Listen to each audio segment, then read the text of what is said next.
तो यंगस्टर्स ये पॉडकास्ट देख रहे हैं महाराज जी, उनसे आप क्या कहना चाहेंगे कि हनुमान जी से ऐसी कौन सी एक सीख है जो उनको लेनी चाहिए? क्योंकि पेशेंस की बात हमने पहले भी करी, लेकिन चलते चलते क्या कहना चाहेंगे यंगस्टर्स से? देखिए, ऐसी दुनिया में कोई सीख ही नहीं है जो हनुमान जी से ना ली जाए। जी। लेकिन हनुमान जी से सीख अगर कोई लेनी है तो सबसे बड़ी बात ये लो, विद्यावान। मैं कहता हूं अपने युवान भाई बहनों से, भैया पहले पढ़ाई करो। ठीक है। विद्यावान, विद्यावान बनो।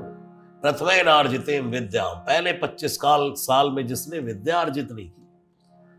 द्वितीयेनार्जितेम धनम, जिसने फिर धन नहीं कमाया। तृतीयेनार्जितेम पुण्यम, भगवान शंकराचार्य कहते हैं चतुर्थम किम करिष्यामि। इसलिए मेरे युवान भाई बहनों, टूट जाओ विद्या अर्जित करने में। पायलट बनना है तो उसको कैसे बनना है, विद्या अर्जित करने में। डॉक्टर बनना है तो कैसे बनना है, उसको विद्या अर्जित।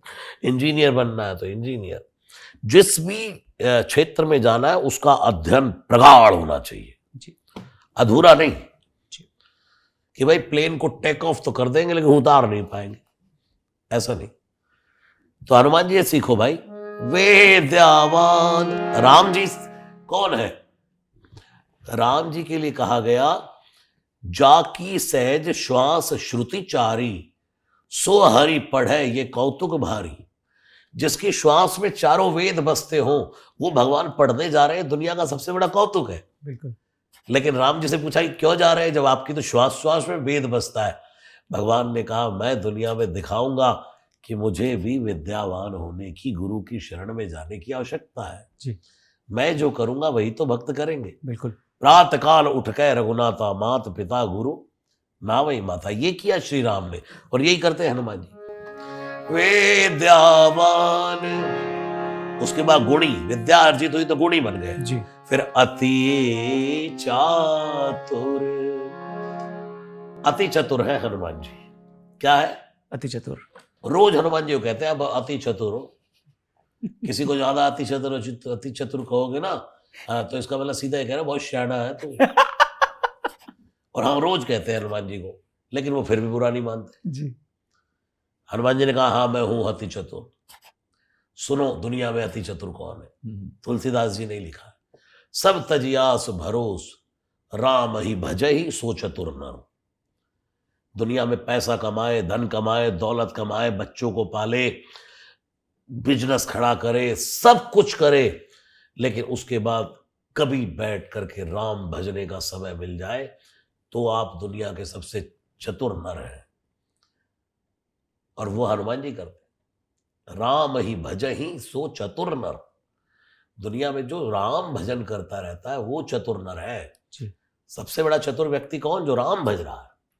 और हम किसको चतुर? ओ मर्सिडीज ले आए, ओ 2 ले आए मर्सिडीज, ओ 2 बंगले हो गए, ओ बड़ी फैक्ट्री लगा दी, ओ बहुत बड़े पॉडकास्टर बन गए, बड़े कथावाचक बन गए। भाई ये उपलब्धियों को हम चतुर मानते व्यक्ति को।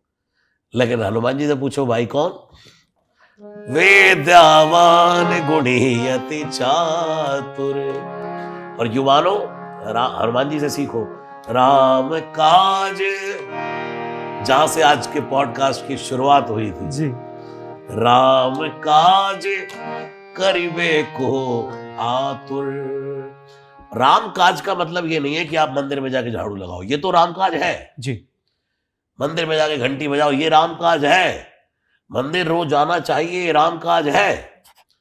लेकिन कहीं गरीब वंचित कोई व्यक्ति, जिसको आपको लगता हो कि भाई कोई बच्चा है, रुपए पैसे के अभाव से पढ़ नहीं पा रहा, कुछ वहां दो। कुछ गरीब कन्या कोई हो जिसके सिर पे बाप ना हो, उसकी माँ लालन पालन कर रही हो, तो कुछ वहां वंचितों को जहां जरूरत है बांटना शुरू करो। ये राम काज है। किसी किसी की सहायता के लिए। बताइए हनुमान जी को क्या आवश्यकता पड़ी थी राम जी की सीता को खोजने के लिए? क्या क्या जरूरत थी उनको? लेकिन हनुमान जी ने दुनिया में दिखाया कि भाई राम काज लगी तब अवतारा। मेरा अवतार राम काज के लिए हुआ। जी।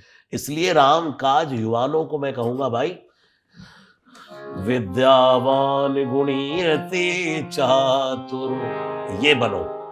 और राम काज करिवे को आतुर, आपके सनातन धर्म की तरफ कोई उंगली ना उठा पाए, इतने मजबूत बनो।